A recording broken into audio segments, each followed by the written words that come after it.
So we are officially live with Faiz Imran, serial entrepreneur, working on multiple projects, multiple businesses. What's good, bro?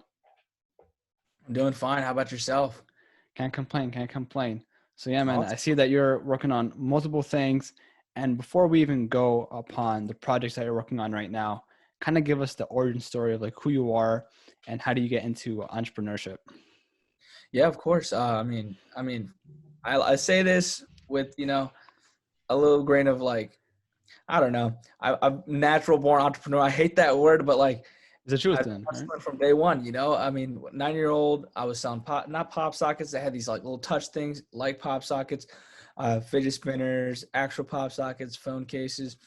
All that equated me into me trying, penny trading, day trading, swing trading, all the stock stuff that I saw on YouTube, how to get rich fast, how to make money fast. And I was a 12-year-old kid at that point, I think 11-year-old, 12-year-old. I'm like, this is how I'm going to make it. So I get into stocks and consistently lose all my money. I'll make like a good day, right? I'll make like maybe $30, $40 on one day. I'm like, yo, I made $30, $40. And then every other day I'd lose $200. And it's just went on like that. I kept losing all my money. All my accounts went to zero over and over. Then at that point, I was like, hey, I'm making all this money, but then I'm losing it all here. So why don't I just stop losing it and actually start saving it? And that's what I did. But in the grand scheme of things with stocks, I lost around $8,000 and I was like 12, which was all my life savings over and over. So I was just like, damn. And then I started saving it. And then I was like, you know what? I want to make something that's worth $1 billion, or I want to make a significant amount of money, impact a significant amount of people, and actually do something that'll be noticed, that'll be big, that'll change people's lives. I can't just do penny trading or stock trading or something that's, so small in that's the nature of it to say. I was like, why don't I create a startup? And I started reading books like 0 to 1 by Peter Thiel and just bigger concepts, and then I came out with the Everscent. What the Everscent was, it was apparatus. It was like this big, and you could wear it as a necklace. You could put it in your pocket, but as you moved around, it released fragrance. I launched that on a Kickstarter, and it failed a couple of times, and then I just kept adjusting it because Kickstarter has its own algorithm, just like Instagram, how things show up. And if you get it correct, now you're showing up in front of hundreds of thousands or thousands of people every day that come onto Kickstarter.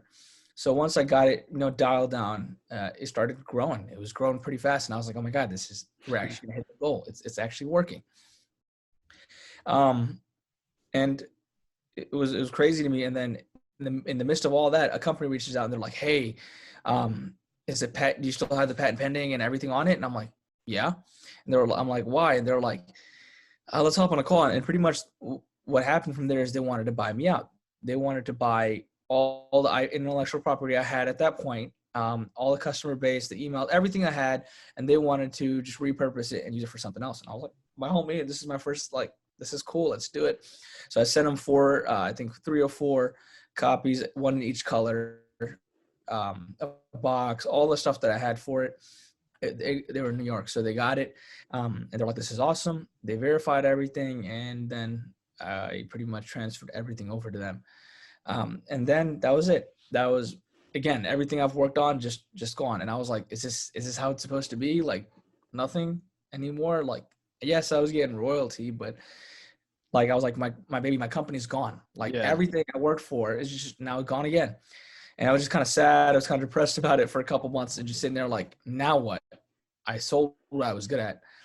I have nothing to do. And pretty much what I realized was a lot of the success into that company was, it came from the marketing behind it, the virality behind it, the influencers in it, just everything that put it together. I'm like, I did that myself single-handedly. So I'm like, I think I'm kind of good at that. Let me see if I can help other people do the same. And at that point I had a lot of press too, because I'm that 15-year-old kid. I think 15-year-old kid that in the community has just built and sold a company publicly and online. So the local newspaper hit me up. Of course, I got a feature in there. The school was all over me. They were posting our stuff. I was getting the Promise Awards from my school, scholarship opportunities, just a lot of stuff like that. So it wasn't hard to really get my, foot into business. Hey, let me help you. But the hard part was my age, combating that aspect. I did look older. I did have that for me. But they'd be like, so how old are you? The thing is, if I lied, they could just Google my name and be like, you lied. And of course, I don't want to start a relationship with a business with a lie. So I was like, 15, they're like, huh? So you're in school? Or they're like, do you work for the company? And then again, I'm not going to say, no, I mean, I didn't say it at that point. I'll get into that in a second. And then they're like, so is it a family-owned business? And then again, I wasn't going to give my family credit for something that like I singly handled. I don't want to be like, no, it's my dad's company, because it wasn't. My dad actually, I think 2 years into the business, my parents didn't really understand what I did until I started getting a lot of press. And they're like, so what exactly do you do? And I said, I'm like, so I sell websites, ads, and marketing. I do marketing for very big companies. And they're like what? And then I really had to explain to them. And that's about the time I put that IGTV video up on my Instagram, on my new Instagram, because even my own parents didn't understand what I did. So I was like, maybe I didn't do a good job on explaining what I did. But back into me being 15 and just turning 16. So it was hard to get my foot in the company. A lot of people, once they found out my age, ghosted me, blocked me, didn't talk to me. So what I did actually start doing was on my LinkedIn, I changed my role from CEO and founder to project manager. Well, in that case, I really wasn't lying. I was saying I'm the project manager, but everybody felt more at ease thinking I was either an intern or a project manager than me owning the company at 15 and 16. So that worked really well for me. And then my LinkedIn started growing. It grew all the way until I got blacklisted because I grew too fast, because I was having my team send, hundreds of messages every day because it was working. LinkedIn is it's an insane tool, especially if you do B2B type of work. Oh my God, insane tool. So now I'm blacklisted. If you have a create account with my name on it, you can try. If anybody wants to try, create an account with my name on it. And if they don't ask you for your ID in like a week, I'll buy it off of you. Just DM. But they're going to ask for your ID. And as soon as you send them my ID, it's like, oh, it's restricted because they have a rule where you can only have one account per person. And they never deleted my account. They just permanently restricted it. So, yeah, as LinkedIn is an incredible tool. But yeah, so going to that, I was a project manager. That helped me close a couple of deals. And I did a lot of stuff for free or very, very cheap at that time. And looking back, I'm like, I can't believe I did that for $500, or I did that for $1,000 or $2,000. Because now I'm like, and they still complained about the price. Same things that we did for $1,000 or $500 then, we're doing now for, $10,000, $15,000. The work is still incredible. It was always worth, that value. It's just I was doing it way under just to build a portfolio to show people what we can actually do. And fast forward to now, I'm 18 and we have the top rated digital agency, full service digital agency in Atlanta. And I didn't even know we had the top rated full service digital agency until I moved to LA 1 month in, because I moved to LA full time for a little while before I decided to, hey, I need to travel back and forth because I still need to be in Atlanta. I still need to be in New York. But I was there, and then I have a Google alert set up for all my businesses, for my name and all that stuff.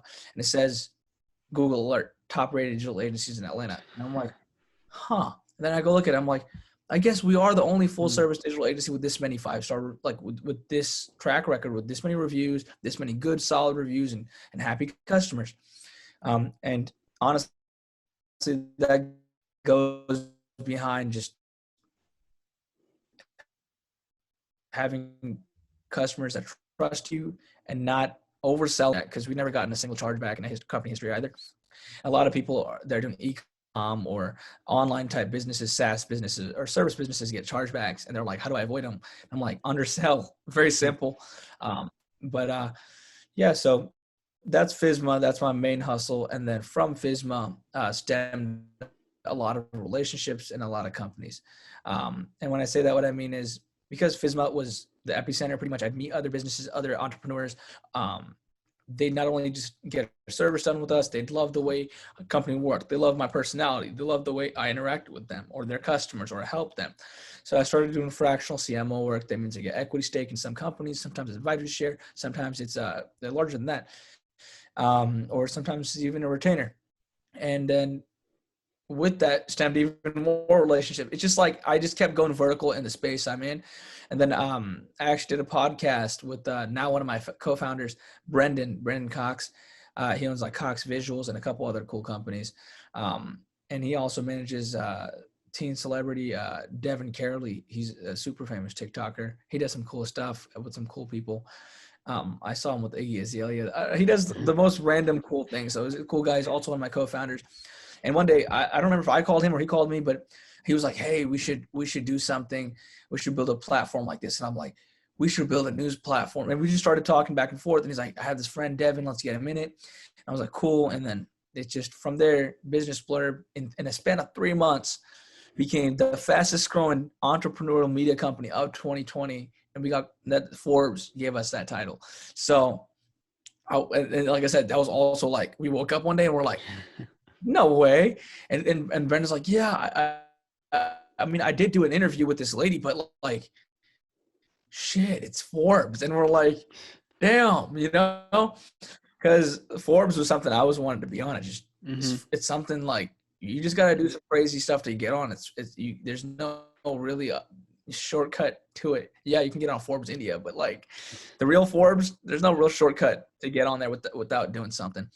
But that's where we got Business Blurb. I got so a couple of social media startups that I'm part of, like Click, and a couple other I got behind the scenes I can't really say anything about right now. But we got those. I got Fismma Digital Agency, which of course is my main hustle every day, and I have the biggest staff out of all my companies in Fismma. But yeah, I mean, there's probably a couple things I forgot. Like we have 100 million follower network, a lot of social media pages, and some of the social media pages we start e-com brands out of. But yeah, pretty much I'm going vertical in the digital space, period. Like that's the simplest. Wait, so when you first started Everscent, you know, you made that apparatus, did you have to design that? Did you have to hire, like, I know you said you worked with a lot of influencers, you worked on the marketing, you did all that type of stuff. But when I think about, you know, Kickstarter campaigns, you know, crowdfunding websites to fund your project, a lot of these projects have to be made that you need like engineers or designers. Did you have to hire those people to create your product? So the one thing about me is like I learn really, really fast. You can show me something once, maybe twice, and then I will have an understanding of it. And I have this weird knack where if I like something, I will go absolutely bad shit insane, learning everything that is possible to learn about that topic. And I'll be an expert in it in like 3 days. I did the same thing with 3D learning, CAD software, and all that stuff. So I built Everscent, and there was maybe like 200 different prototypes of all worked. And I built it off the MVP idea on Lean Startup, I think. I built it. I literally took it to school. I was like, what do you guys think about this? They were like, well, and that's really how it came to life. And everybody in my community was excited to get one. They were like, hey, when can we get one? Can we buy one now? And I'm like, you gotta buy it through a Kickstarter. And the real reason was, it wasn't because I didn't want to sell it. I wanted to sell it, trust me. But if I didn't save all that leverage and build up that hype for Kickstarter, it would have never succeeded. It would have never gained any traction whatsoever.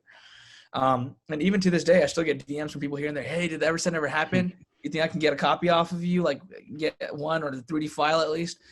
But no, man, I self-taught. And then some things that didn't work out, of course, I did outsource. Like the first time I made the Kickstarter, when I tried to format the campaign, like the text and everything, it looked completely, like it just looked really bad. Like the copy? So, yeah, it wasn't the copy. The copy was good, but I couldn't format things correctly on Kickstarter. It was really difficult for me. And I just kept getting frustrated. I was watching on YouTube and there was all these like whack tutorials. There was nothing really there. I was like, you know what? I'm just going to hire somebody for $15 and let them do it. And that's exactly what I did. And they changed it up for me a couple of times, and they did add a little bit of copy to it, but what they did worked. So aside from that, I didn't really outsource anything. So during that time, you had to be an engineer, you know, do the CAD files, you know, all that type of fun stuff to make the device, right? Yeah. And I feel with Kickstarter campaigns, it's very challenging because, you know, you can have a good estimate on how much the product is, but then when you know, include the manufacturing cost, the molding, if you have all that type of fun stuff, and plus the lead time it takes for the manufacturer to send it to the customers, there's so many variables that it could potentially fail. Now, were you prepared to really go full force, make this startup a huge company? Like, what made you decide to like sell it on the spot instead of seeing how well Everscent could have gone? I mean, we had no manufacturing plan. So as you said that, like the cost, there was zero manufacturing plan. The manufacturing plan was Kickstarter succeed, figure it out real quick. That was my plan. Okay. with all seriousness. And then in the midst of that, I'm like, okay, this is working. I need to figure this out right now. And I kept failing. I was like, I'm going to buy 10 3D printers. I'm going to print like big layers and a whole bunch of them next to each other.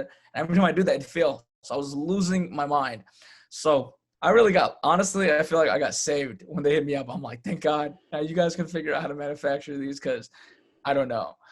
Right. I mean, the whole thing is a perfect example of take action and opportunities will rise. If I were to sit down and really build out exactly a perfect plan, either half that plan would have never been used or that plan, one thing would have been changed. And since that one thing got changed in the plan, the whole plan would have been just wasted. So build out, the main goal, which the main goal is to have something that everybody wears and sell to a big company. And then I just took small steps toward it and just took action on every little step. And just, it got me where it got me. I was like, I'll see where it goes from here. Mm-hmm. And so ever since that acquisition, not only did you, get royalties, but you got a lot of press, especially at such a young age, being like a dope entrepreneur at just 15. And do you think with that territory of being, a young entrepreneur, being well known, that your brands, that your projects that you're working on now builds a stronger brand equity? So for example, maybe, like Fismma or your other projects that you're working on, do you think that you add that extra oomph because of who you are and the press that you gotten? Oh, like, do you think are you saying, I'm sorry, I'm listening to you 100%. I'm just trying to get this text done, but are you saying like, does press help me stand out and close more deals in that sense, or? Yeah. Does it help you grow the businesses that you've been working on? To some extent, but the thing is, like, there's two ways to look at it, right? People of course ask for testimonials, for reviews. And until in a couple of weeks, we're going to change this, but we actually keep a lot of our testimonials and a lot of our big clients under wraps, right? When somebody asks, we'll share it with them. We'll send them the client list, testimonials from Fortune 500 companies and all that stuff. But press-wise, yeah, people do search it up. I feel like it does add that little bit of authenticity factor to it. But the thing is, if anybody's watching this, they're like, okay, cool, I'm going to pay for press. Oh my God, people will be able to spot it so easily. You're going to pay for that press and you're going to get on a call and not know what you're talking about. And then it's not like they're going to be like, I guess that press was paid for. They're going to lose absolutely all trust in you and not trust any good opinion and just double up on the bad opinions. So really just work hard and you'll get there. I mean, because like I said, there's no real shortcuts to it. If you cut something, if you take a shortcut to something, there's going to be some type of outcome. You're going to pay for it in some way or another. Okay. And then to kind of expand on Fismma, your marketing agency, you say you do everything, right? So for big brands, you help with their SEO, social media, advertisement. You do all that type of fun stuff to help brands grow? For the most part, we specialize in web development, right? Okay. E-commerce or just web development, WordPress, Shopify, Magenta, HTML, Webflow, Python, any way you want to develop. We have a large development team and it's in-house. It's not like you're going to call us, we're going to call somebody in India and we're going to go get it done. With no offense to anybody outsourcing it, all good for you guys. But our teams in the US, and I'll tell you why. I mean, we tried outsourcing it in the beginning for the first couple months. Epic fail project. And I had to actually end up hiring somebody in the United States and doing some of it myself. The copy, the way English is spoken, the type of English, all that stuff is completely different offshores. When somebody's born and raised, or not only that, somebody lives in the United States and goes to businesses in that country, shops in that country, watches entertainment in that country, just overall is surrounded by things in a certain country. You understand certain lingo, certain jokes. You understand how people interpret things, what's not good to say, what can be mistaken for bad things, all that stuff. And you don't get that culture offshore because it's something in that country. And that's a big deal. Like when we hop on meetings, we have our developers, some of them talk to the clients. It helps nurture that relationship, build that relationship. I mean, a lot of my developers love football, right? So we're talking to big companies and guess what? Their executives love football too, but nobody in the other board meetings wants to talk about something that's aside from work. But guess what? We can have that relationship with our clients. We can actually be friends, go hang out, go get a drink. We can actually go out with our clients and build a relationship versus being everything outsourced and just, hey, we'll do it, get the half-ass thing done, get the money for it, and then never call us again because it was just all right. You think to build like massive businesses, it's better to create within like in your internal business to create meaningful relationships, because that way you guys work a lot more efficiently compared to outsourcing. I'm not going to say there's businesses out there that don't make millions of dollars off a team of like freelancers, but to build, I think, a more sustainable business, it's better, do you think, to create So, mhm. a business So with what we're people that you're doing, working with? like, because sorry you cut off, I didn't hear what you said, but the way e-commerce, right? I mean, if anybody's familiar with e-commerce, a lot of people are like, yes, you can drop ship, but the real money is in building a brand, where people know, people come back to. And that's something I feel like is way, way overlooked in the service industry. Yeah, you can hire freelancers to get the job done, make the money, or you can build a brand, especially in an instance where we have our own ecosystem of businesses, where we own the media company, where we own the pages of Instagrams, where we own our talent agency, where we own, of course, the web development agency, and we have ads, and we do everything in our agency. It makes sense for us to nurture the relationship. We're building a brand that the customers fall in love with, a relationship with the customers. So they not only just come for one service, they come back to us for everything they need, and they refer everybody to us.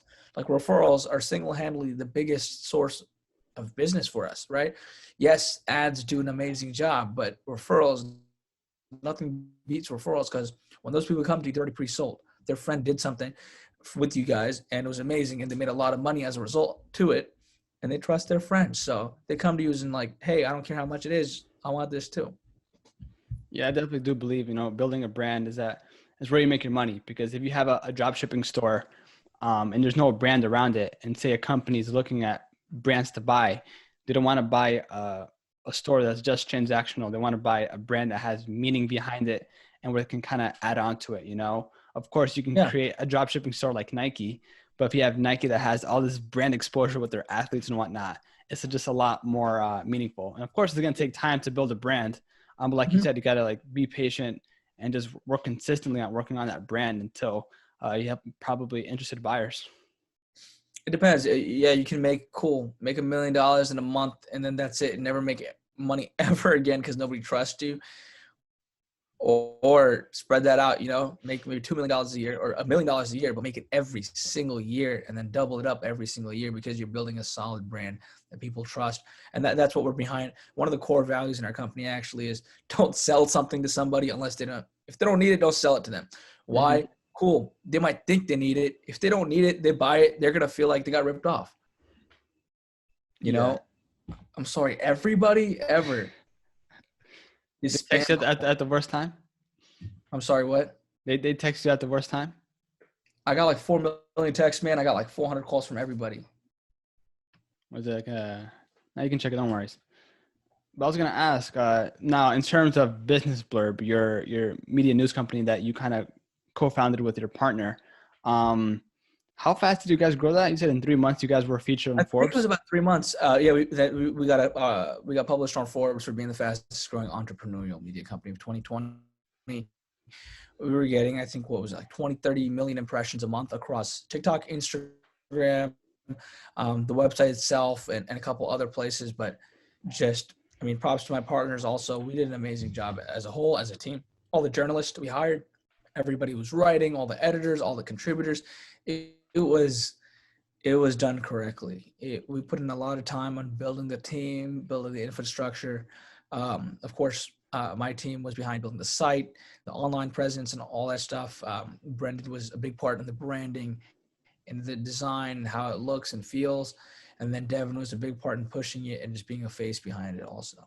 So is it kind of like the BuzzFeed of entrepreneurship, having all these content creators across TikTok, the blog, the website, and all the other social media platforms?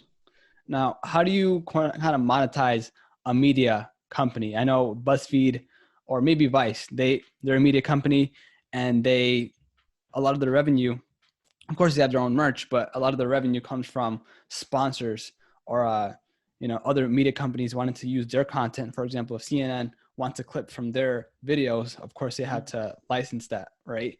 That's how Vice makes their money. But in terms of in your case, how does your media company generate revenue? Of course, we do sell exposure. We do sell ads. And of course, they're listed as sponsored articles or ads and such. But for Business Blurb, the big thing is it was never about the money and still never going to be about the money for us. Mm-hmm. It's about spreading like real news, if that makes sense. It's like we're so unbiased. All of us partners, we're not political. We don't care what the news says. We're just going to be like, hey, this is what came out.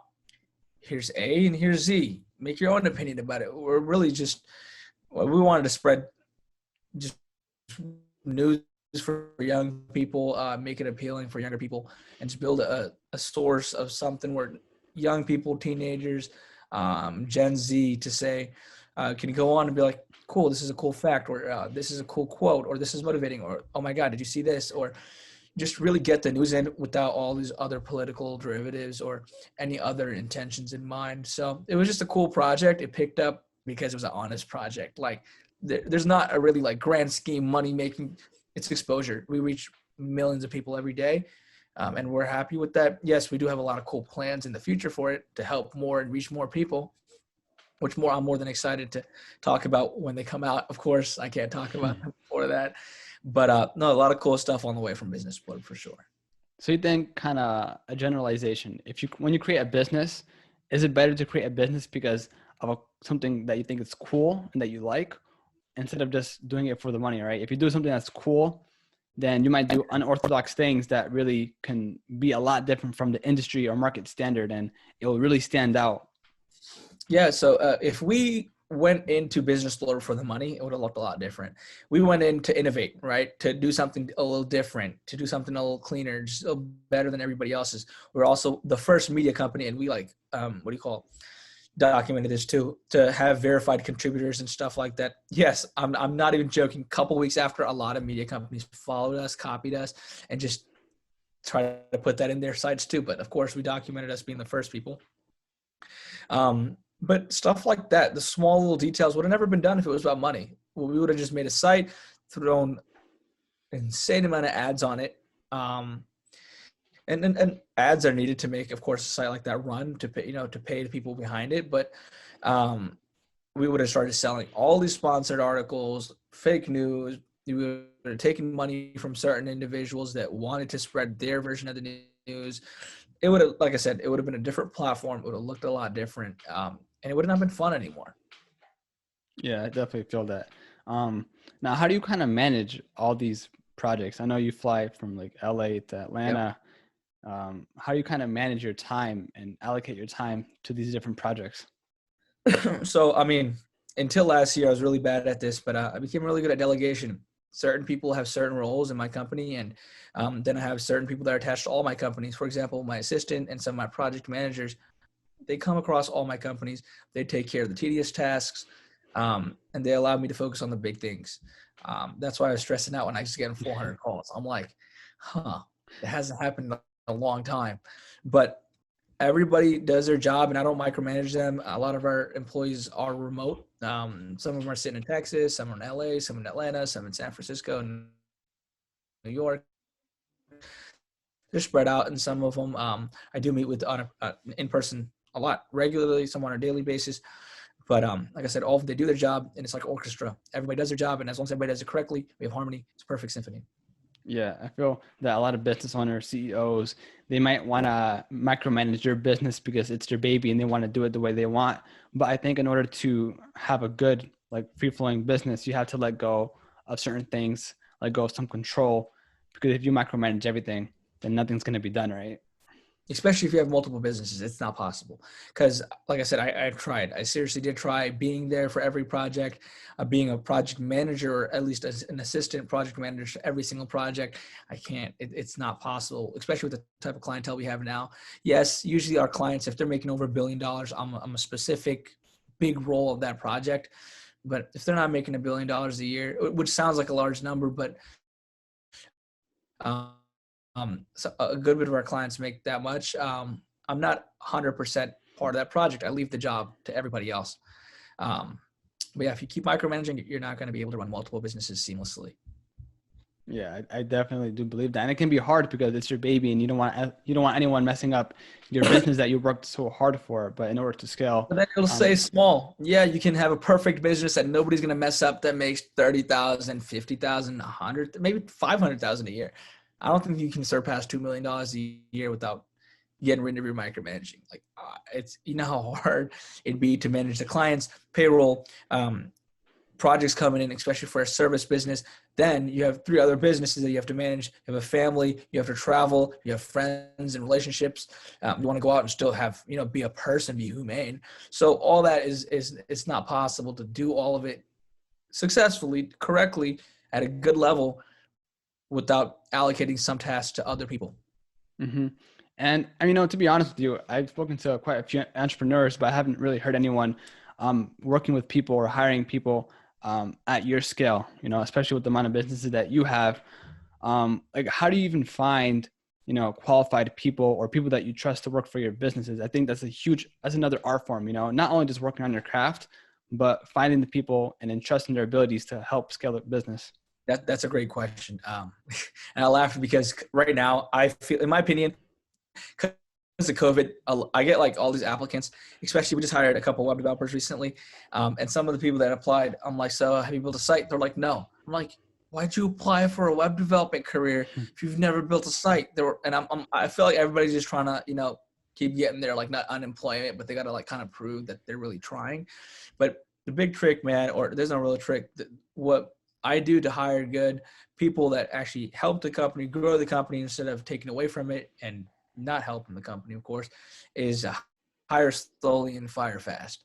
I have a big list. I probably have, this is like what brackets of our interview stuff look like.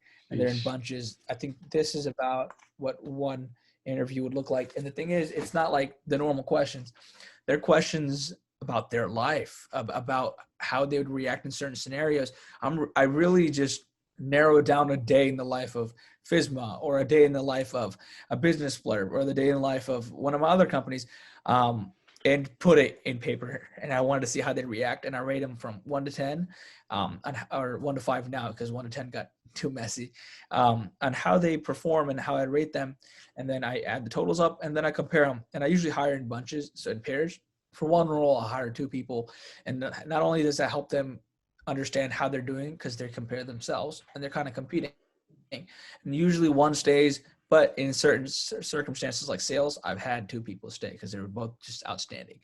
And then, like I said, if they're not getting stuff done, they get a couple warnings. Then they get a time tracker. Then they get a time tracker that screenshots. Then they get a strict warning. And then I got to let them go. And it sounds like a lot. All this happens within a span of 1 or 2 weeks. Mm-hmm. But yeah, so they have to perform, or we can't afford to hire them. So, because either we let them go or we start having to forfeiting our clients because the work's not getting done. And like I said, we care a lot about our clients and how the work gets done. So we'll be giving so many refunds and it'll go out of business if everybody doesn't do their job. Now, not every entrepreneur or small business owner has the luxury of hiring, or at least hiring at scale like you guys are doing. When do you think is the right time to kind of hire someone? I feel like some people might be on the fence, like, hey, I don't know if I should do this. Is my business really going to scale off hiring this one person? Like, what is there like a variable or a strategy that you kind of take in place to make you decide, yes, we should hire this next person? See, that's a big risk you got to take. I mean, for me, I take risks like that all the time, like adding extra $15,000 to our payroll. It's kind of scary, man. I mean, what if it doesn't work, right? Yeah, of course we have money in the bank. We can survive for a little while, but still just taking that risk. But in my opinion, first employee you should hire is a VA or a assistant. The reason I said VAs are cheaper. I did have a VA. I didn't like the way VAs were. I did hire a personal assistant. And of course, I mean, I think I overpaid her, but I mean, I love her in the business. She helps everybody. Everybody likes how she does. And she's been a big help. So she's paid fair for what she does. But by having just an assistant or a VA or somebody taking care of the tedious tasks, and if you don't believe me, just do it. Find somebody on onlinejobs.ph for $200-300 a month and just see how much your life opens up. You're saving 3 or 4 extra hours every day and things are getting done. And you're like, wow, I have so much time to work on other projects. And with that extra time, If you do it correctly, you're doing more sales, you're selling to more people, you're closing more contracts, or you're selling more products, whatever your business is. And with that, you'll make more money. When you make more money and you hire another person to take care of what you're doing, then you have pretty much, when you hire employees, you're spending that money to buy yourself more time. When you have more time, you can spend more time making large sums of money, and then you do it again. The way we're able to hire so fast, every time we make our monthly recurring revenue goes up, or our revenue goes up, a good fold, we hire. Yes, I go have fun, but I don't blow all the money on a new Lambo or, buying a new house or another building. And sometimes I buy buildings, that's a good investment on mine. But I put all the extra money we can get in hiring more people because it helps us scale. Is that the best move for everybody? I don't know. In our instance, we have a lot of people that want to work with us that can't afford us. By me hiring more people, I can slightly, lower the prices that we charge because we're able to take on more projects. Or even if I keep them the same, we're taking on a lot more projects. I hire somebody who can take on even more projects. And then we take on even more projects. Now we're making even more money. Then I hire another person. Now we're taking on even more projects. And that's just how Fismma has been growing. So that's how we've been hiring.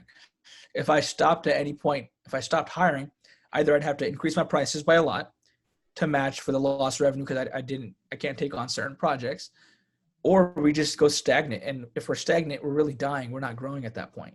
Mm-hmm. And you said your agency is what you're really focused on right now, right? I love the agency. It's the epicenter of everything because with the agency, I'm able to build projects like Business Blur in a span of weeks, right? We can get it up and running and reiterate it 3 times, 3 different mock-ups, 3 different beta versions of the site done within 2 weeks. Actually, the site was made in 8 hours. It was launched in 8 hours, but the betas and the different reiterations took a couple of weeks to perfect.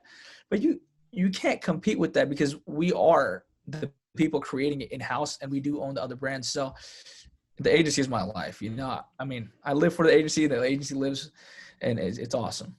Well, it's cool. Like working with an agency is that, you have access to other companies because you're working with them directly. And because you're working with them directly, you learn so much. And with that knowledge, you can create other projects, right? Yep. It helps add to my experience, adds to how much I can charge because of experience. When a company hires me for CMO or a fractional CMO work, they're hiring me to pretty much give them the knowledge, the value, and the experience I have, use it to help grow their brand. The more experience I have, the more I can charge because the more I can help them, the more I can help them grow. So, I'm all for it. And some projects I just purely enjoy because it's helping a lot of people, or it's really impacting people and doing something bigger than myself and bigger than a lot of people I know. It's crazy. Like you said, you're 18, but I feel like you have like a business mind of a 50-year-old that's been in the game for such a long time. Honestly, man, exactly, right? That's how I feel sometimes. People are like, how old are you? And I'm like, oh shit, I'm 18. I will forget it myself. In my head, I honestly feel like a 35-year-old. And I look a lot older too. The other day, even somebody was like, so how old are you? I'm like 18. They're like, so you own equity in the company? I'm like, no, I'm the founder. They're like, so your family's in the tech business? I'm like, no, I'm the founder. And like 30 times they asked me, and I'm like, I completely lost this deal for the same reason as I always did, ageism. But the thing is, I'm still the youngest person in my company, which is insane.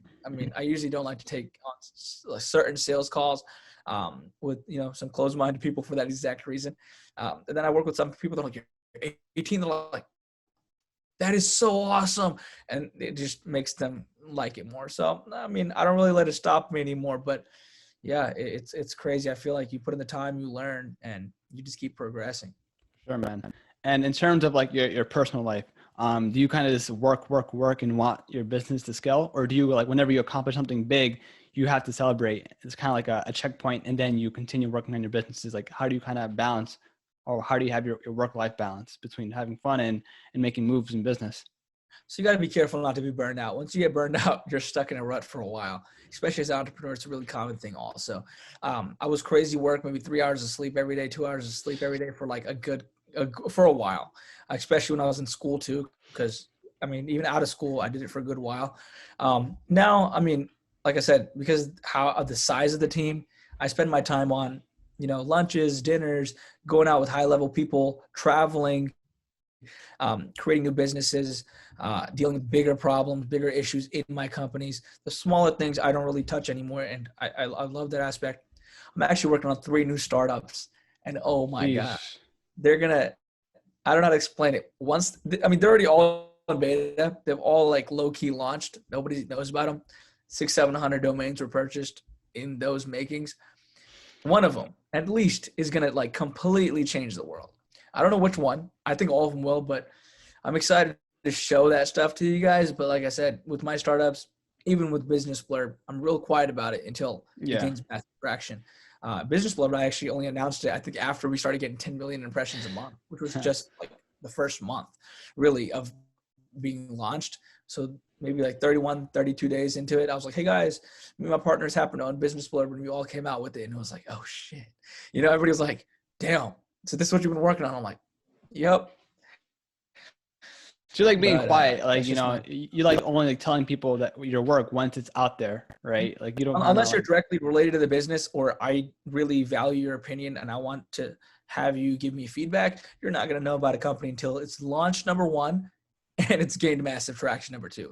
yeah, Uh, you might see ads on it. You might see it somewhere else. You might see people talking about it. You might see it on TV, but you're not going to see me mention that I own it until it's going with sale. yeah. Are you kind of superstitious? Because I hear people might like in some books, they're like, yeah, you should really talk about your business idea, your business plan. So that way it becomes more of a reality. And then you make that reality a truth, not from the idea. But if you're more low key about it and you don't tell anyone, you kind of diminish the risk of embarrassing yourself. If that makes sense. Like, So that's not the reason I did. The reason I stay low key about it is I don't care about anybody's opinion at this point, but me being open and open about it. People, I always get like, I posted some stuff the other day about people saying being a billionaire is immoral. And honestly, that irks me. As entrepreneurs, we work really hard. The more money we make, the more people we can hire, the more jobs we can create. Our like single-handed goal is to deliver a service to better somebody's life and bring as many people with us. And that irked me. So I gave my honest opinion. I started posting. A lot of my friends slid up. A lot of people, random people, slid up with their opinions. I posted their opinions. And I got hundreds of messages of people absolutely just ripping me apart, thinking they had a good point. I don't care. That's my opinion. I'm not saying it's right or wrong. I'm saying it's my opinion. yeah, Same with my businesses. But me being out there, I open my mind up to all this nonsense of people saying, hey, it's not going to work. Oh, this is dumb. Or you're copying this. I don't care. I'm going to create it. It's going to work. And then I'm going to show you. Really, I show my work in the forms of its success. It speaks volumes by itself. Instead of me saying, hey, guys, what do you think about this? It's more of, hey, guys, check this out. It's like, I made this. It's a success now. Why don't you guys be a part of it? yeah, I definitely agree with you because, if you want to start a business, right? And I'm pretty sure if you go online and Google and you type up, hey, is this a good idea? You're going to have mad responses saying, yo, this market is too saturated. It's pointless. Don't do it. And then you have others saying like, yeah, you should definitely do it. It's worth a try. And if you read that, it might be too toxic and that might prohibit you from, wanting like, it might prohibit you from doing what you want to do, right? Because all these comments and people are like, don't do it. But if you're more low key about it, you just worry about yourself, your ideas. And if you're not too familiar with that one market or industry, you can bring in a different approach. And that's why I think that you've succeeded in your business because you're just 18 and you did not go to school for like marketing and all these My approach is things. completely unique. Yeah, it's different. It's your flavor. And because you have a different flavor, people mess with it. Right. No, exactly, man. If I were to follow, for example, when you get a Lego, you get a box of Legos, comes with instructions. You follow those instructions. You're going to build exactly what was on that box. Cool. The rest of the 1,000 people did the same thing.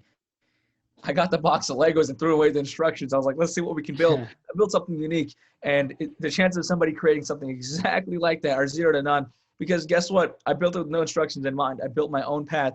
It's completely unique. Yes, I did fail many, many times. A lot of my methods don't work. And we reiterate until they work. Once they work, we have a method that we created. It's unique and it works amazing, or usually better than other things because it was created by us, so we understand it better than everybody else. Yeah. Yeah, I have to ask, like you're just 18 and I'm pretty sure like your people your age are just going into college and right now you're just like killing it. Do you get like a lot of hate from people that you've like been with when you were younger? Yeah, all the time. Some people think they're entitled to, hey, I helped you with this. And I'm like, and you were paid for it. Like, I mean, look, everybody wants to be on the winning side, right? And I actually visited one of my buddies in college the other day, and I was like, damn, this is kind of cool. This is like, and like pretty much a whole epicenter of people my age. Like, shit, maybe I should have went to college just for the experience. I mean, I do, I'm going to head over there a couple of times a month just to hang out with my friends. But, I mean, I'm doing me. I'm just moving different. I'm doing everything different. And as a result of that, yes, I get different outcomes. And of course, I face different problems and different hardships than people my age. And yeah, a lot of people do hate, and some people do call me immoral for I guess, making money. I don't understand it, because I'm like, how's it immoral if I'm giving like all these people jobs and they can feed their families? And like I said, everybody has their own opinions on it, but I have my personal opinion on it, and I think I'm doing good. I think I'm helping my clients. My clients love us, because we're helping their businesses grow, and their businesses grow, they can hire more people, more families grow, they can feed their families also. But yeah, that's how I think about it. Yeah, I think as an entrepreneur, you have to develop thick skin, especially you, because you've been having a lot of press, and you're so young. And I feel like a lot of people, they have to take you seriously, not because of your age. I feel in today's day and age, information's out there, and you can utilize it as best as you want. Information's free, and it's just floating over us. And it doesn't really matter about the age. It just matters about how much information you have and how can you apply it. And people will take you seriously if you can produce results. Age is just a number. That was even my slogan, until some people started taking it like the wrong way, and they were like, "That sounds kind of pedo, man." I'm like, "Shut up!" But I say it all the time, because I even meet people younger than me sometimes. I met this like 15-year-old kid, and he was a tech whiz. I'm like, "Congrats, bro! You know way more than me." I'm sorry, I'm not even at your level. So if you want to like dumb it down and explain it to me, I'd be more than happy to try to understand. But I feel like when you stop looking at age and you start looking at people's experience on certain things and things they've dealt with and the projects they've worked on, you'll really open up your mind. Because, I mean, somebody could have worked in a marketing agency for like 20 years, but they didn't work on the web development aspect of it. And if I sit down with them and I've had direct exposure to hundreds of projects, I might know more than them. Or somebody might have worked in the agency world for 2 years, but they've had more projects than me somehow. And not somehow, but it's really possible, and I'd have to sit down and listen to them, even though I've been in the space longer. But it's not about that. It's about the experience and the knowledge you have and how you apply it.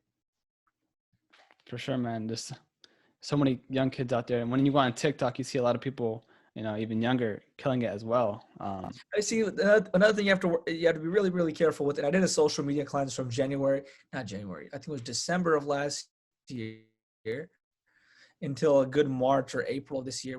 I just deleted all the social media off my phone. I had my team post for me, respond for me, and all that stuff, but I wasn't on it. And the reason was, everybody is only posting their greatest moments or fake moments on social media to make themselves look better. When you start comparing your real life to their fake life, you're going to feel bad. You're going to be depressed. You're going to be like, hey, why am I not doing as good as I am? This kid's saying that he's making $10 million a day.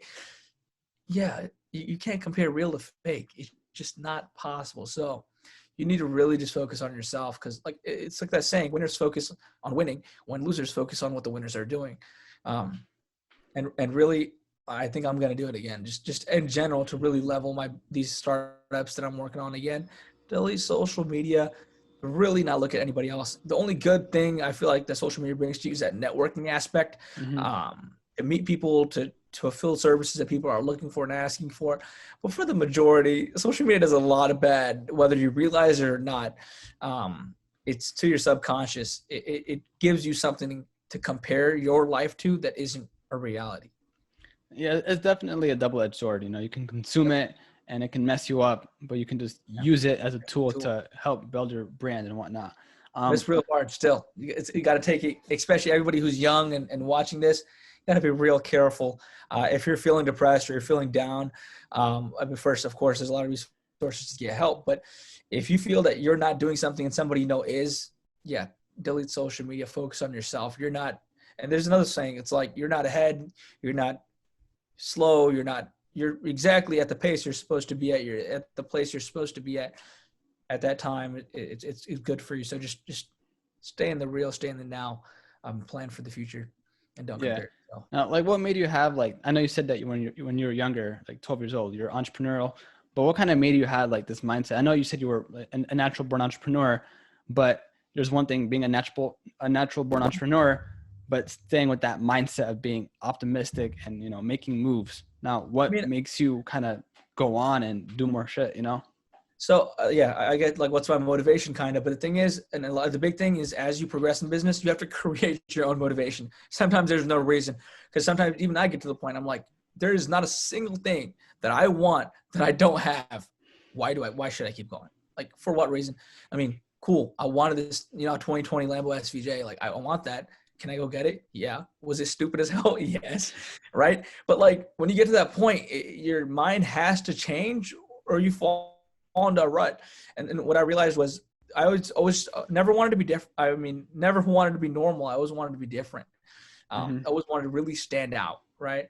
And that was a big thing. But really, the whole entrepreneurship thing for me started because I wanted a phone. My parents didn't want me to get it, and they couldn't really afford it. So they were like, hey, you want it? You can buy it yourself, thinking that would make the money. And I sold phone cases to buy that phone. So that's really how I started. I'm like, I'm kind of good at this whole selling thing. But now, I mean, that's what, and sometimes if I don't want to give people a whole explanation of what I do, they're like, what do you do? I'm like, I do sales for a living.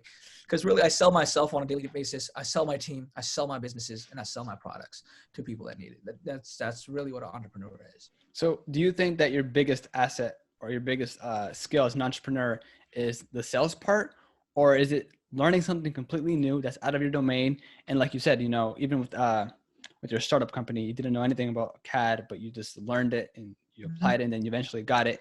You think that's your skill of, like, you know, not knowing nothing at all, starting from the ground zero, eventually knowing it, and then start making moves from that? I think that's a big part of an entrepreneur. It's learning something from scratch and then figuring out how to get people on board with you, selling the idea, the concept, the result. Because in sales, you can sell a lot of different things. But with me, even in my team, every single day, I sell the idea of our company growing and their future to them.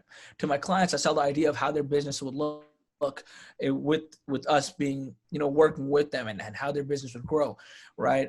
With my friends, I mean, even when you go hang out or you ask a girl to a date, you're selling the idea of how their life would look with you in it. You're always selling. Everybody's selling whether they realize it or not. And I feel like your success is determined how good you are at selling yourself or an idea or something. I didn't even look at that way. Asking a girl, you got to sell yourself, got to market yourself. Yeah, you got to sell yourself how her life would be better or how her life would look with you in it. Otherwise, she'd say no. I mean, it's everybody in the grand scheme of things is kind of selfish. It's like, how is this going to help me, or how is this going to affect my life, or why should I say yes? Yeah. And you're selling to get. And Grant Cardone actually talks about that too. I know a lot of people have, mixed relationships. I think he's cool in some sales tactics. So I do read some of his sales books, but I think in one of his books, even he was like, he had to sell himself to get with his wife because she rejected him multiple times. Damn. Now, Faiz, I want to ask just one more question. I feel like you're the type of guy that has like mad ideas and, starting new projects. But when you start these new projects, do you always make sure that you have a co-founder or another business partner with you? Because the Business Blurb was actually the first company that I had co-founders in. The reason was I wanted to see what it'd be like. It was a cool experience for sure. Every single other one of my companies, unless I'm a CMO or I have equity in somebody else's company, I own in full and I hire people for it. I don't give out equity just because I know I told you that you're not supposed to micromanage, blah, blah, blah, but I have a certain vision. And the thing is, the only reason I'd give up equity, if I did give up equity, was for investors to get money in. Yes, I can't afford a $100 million project. I won't be able to do that myself, and I wouldn't want to take that risk on myself. And to IPO and certain other things, I want to be able to give that equity in other places. Am I against taking on partners? Totally not. But a lot of things, especially with the way I built out my infrastructure, with me owning agency, the media company, the pages, the talent agencies, all that stuff, I don't need to give out equity because I already have the leverage. I feel that. I definitely feel that. So yeah, Faiz, I don't want to take too much of your time here, bro. So if people want to learn more about you, like your businesses, where can they find you? They can DM me, honestly. My Instagram is FAIZIMRAN, which is my full name. Shoot me a DM. I think that's seriously the fastest way to get in touch with me. I reply in intervals of a couple weeks. And sometimes I'll just, be on my phone. I'll see your message. I'll reply, but I will get back to you. Unless you just completely harass me. I'm just reply to you. So yeah, I'll definitely add that. And you have your own personal website too. So I'll add that to show note Awesome. All right. All right. Awesome. Well, thank you, man. It was awesome having you. I mean, I guess you had me. Appreciate you having me on the show. But yeah, thank you. Thanks, bro. I really do appreciate being on the show, and I think we learned a lot here, bro.